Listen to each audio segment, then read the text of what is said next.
Hello friends, मैं UP triple S C junior assistant 55 12 के लिए डॉक्यूमेंट वेरिफिकेशन कर चुका हूँ और शायद मेरा अनुभव आपके एग्ज़ाम में सफलता के लिए सहायक सिद्ध हो, यह हमारी कोशिश रहेगी।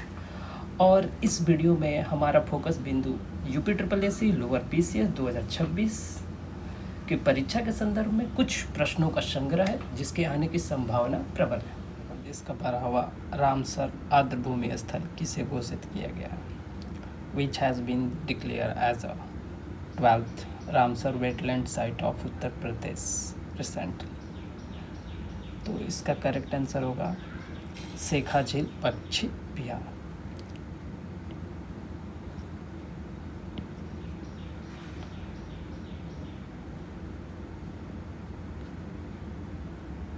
और इससे जुड़े कुछ तथ्य देख लेते हैं जो इससे रिलेटेड और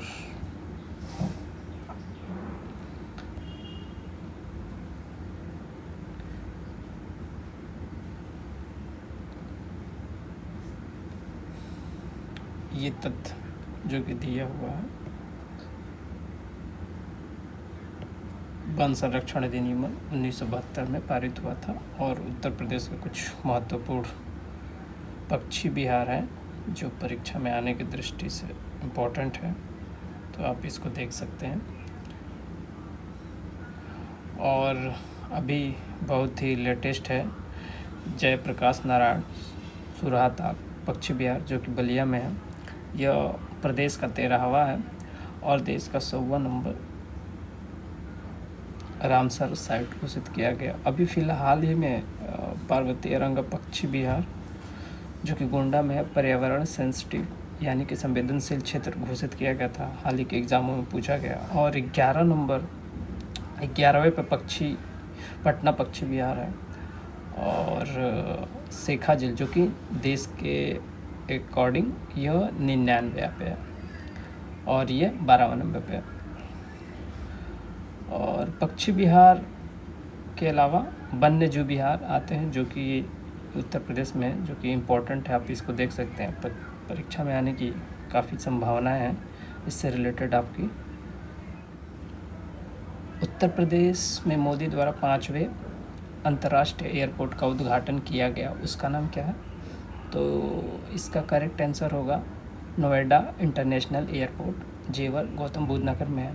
और यह इसके अलावा हमारा उत्तर प्रदेश में सबसे ज़्यादा अंतर्राष्ट्रीय हवाई अड्डा वाला प्रदेश बन गया है, जो कि ये सारे हैं। ये वाराणसी में, ये कुशीनगर में है, ये लखनऊ में और ये अयोध्या में। वित्त वर्ष 2026-27 के लिए उत्तर प्रदेश सरकार द्वारा जारी बजट कितना अनुमानित है? तो इसका सही आंसर होगा हमारा 9,12,696.35 करोड़। और ये है हमारा भारत का।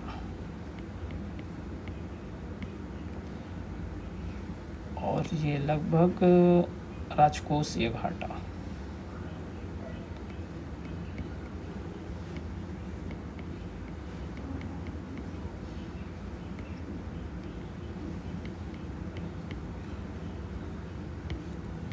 दो 0.98%। इससे रिलेटेड कुछ प्रश्न है। राजकोषीय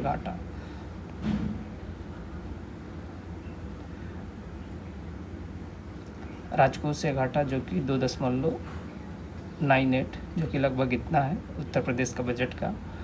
और इसमें एक ये है, लक्ष्य रखा गया है $1 ट्रिलियन अर्थव्यवस्था बनाने का लक्ष्य है, जो कि 2029-30 में सरकार ने रखा। समीक्षा होता है जो इम्पोर्टेंट है,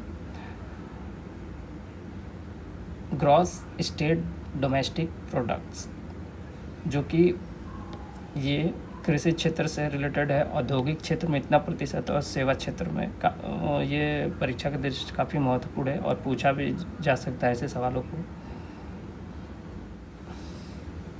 उत्तर प्रदेश सरकार ने हाल ही में प्रोजेक्ट गंगा अभियान शुरुआत की है, इसका क्या उद्देश्य है? तो इसका करेक्ट हमारा आंसर होगा ग्रामीण क्षेत्रों में high speed internet connectivity. Ganga का फुल फॉर्म होगा government assist network for growth and advancement, और DSP डिजिटल सर्विस प्रोवाइडर।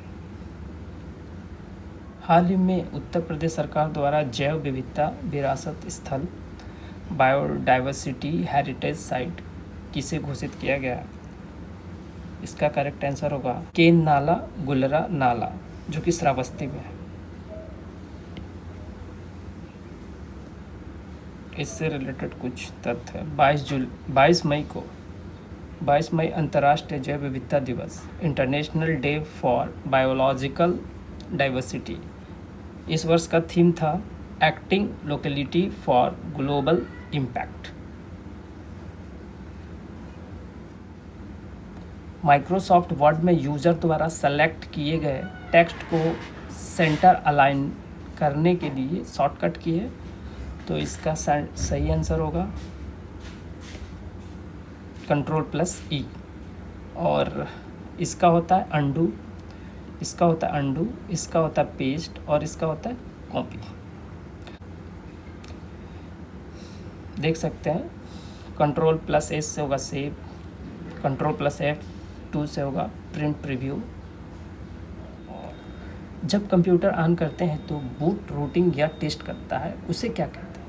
इसका करेक्ट आंसर हमारा होगा पावर ऑन सेल्फ टेस्ट, जिसे हम पोस्ट भी कहते हैं।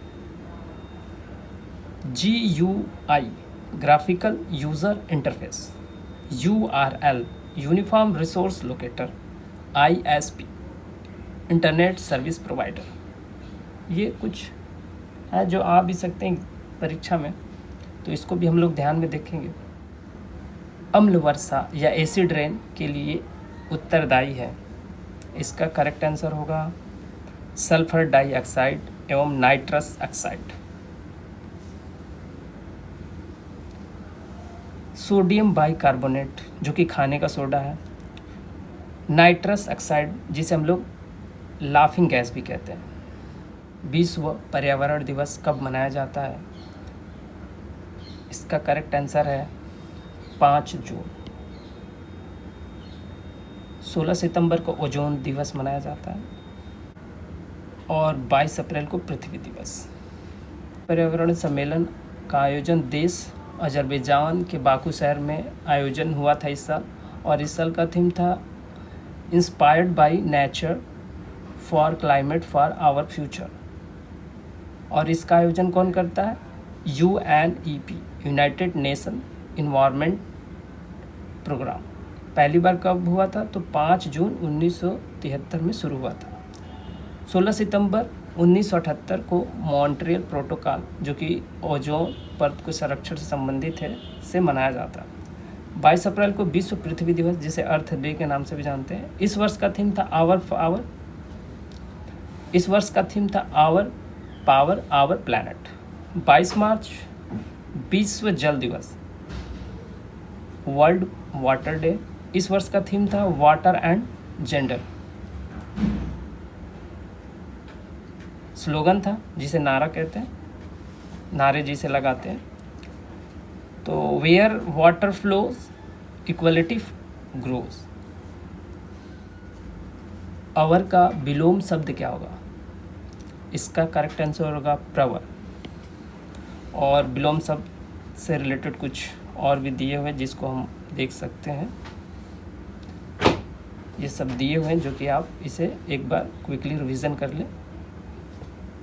एक यूनिवर्सिटी में दिए गए 5 वर्षों की अवधि में 3 भिन्न विषयों को चुनने वाले विद्यार्थियों की संख्या, जो कि हज़ारों में दिया हुआ है। तो इससे डाटा इंटरप्रेटर से क्वेश्चन है, वर्ष 2006 में दिए गए 3 विषयों को चुनने वाले कुल विद्यार्थियों में से 45% लड़के थे। 45% लड़के थे। तो इसी वर्ष लड़कियों की संख्या क्या होगी? तो ध्यान दीजिए, सबसे पहले हम लोग देखेंगे 2006 में, तो 5, तो हम इसको सबसे पहले ऐड करेंगे 5। उसके बाद आ रहा है ये 25, इसके बाद आ रहा है 35। अब इनको ऐड करेंगे, तो हमारा आंसर आएगा 5, ये हो जाएगा 6। अब चूंकि इनकी संख्या हज़ारों में दी है, इनकी संख्या हज़ारों में दी है, तो हम इससे मल्टीपल करेंगे 1000 से। अब लड़कों की संख्या है 45%।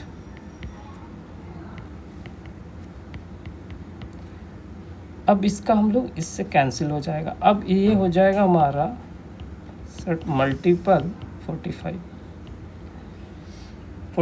अब इसको अगर हम मल्टीपल करेंगे तो इसका करेक्ट आंसर आ जाएगा हमारा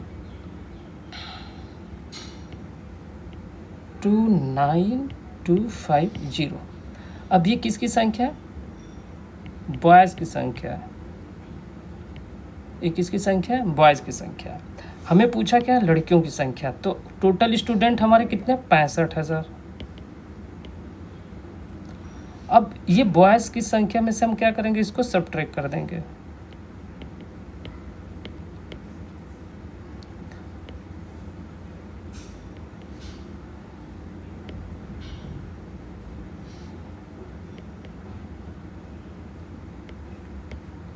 अब ये आ गया हमारे ये आ गया हमारे गर्ल्स। ये गर्ल्स की संख्या हमारी आ गई, तो इसमें हमारा करेक्ट आंसर हो जाएगा C. Thank you for watching. यह मेरा पहला वीडियो है।